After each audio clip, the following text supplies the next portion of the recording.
La question des langues étrangères est une question très délicate, en fait.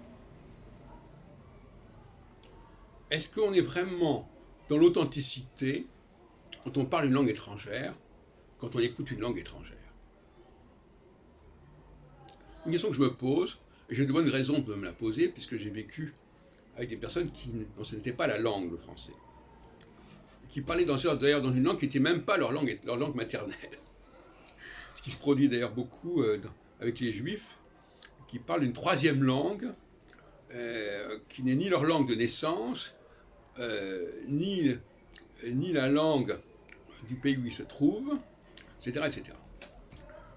Et ça, c'est un des effets du sionisme, c'est d'avoir mis un certain nombre de juifs à côté de leur pompe, je peux dire.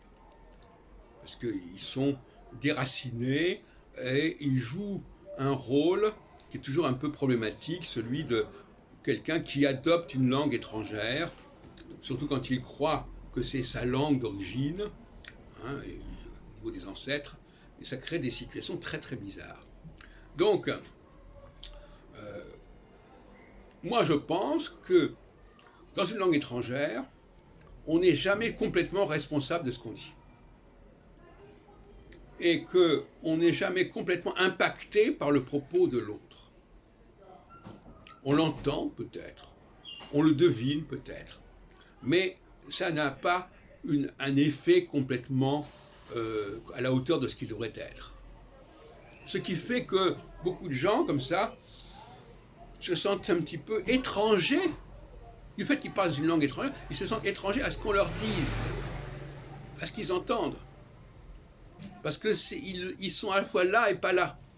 Ils ont toujours une forme de distance. Oui, j'ai entendu ça, mais ça m'a pas complètement parlé. Oui, j'ai dit ça, mais j'étais pas complètement dedans non plus. Voyez-vous? Alors ça crée de la duplicité, et je sais ce que j'ai déjà donné dans ce domaine-là.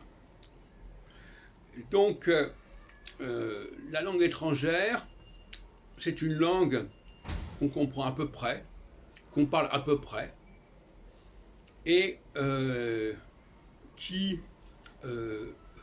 n'a pas une action, qui n'a pas un effet aussi fort que dans sa langue maternelle. Hein, ça, c'est une évidence.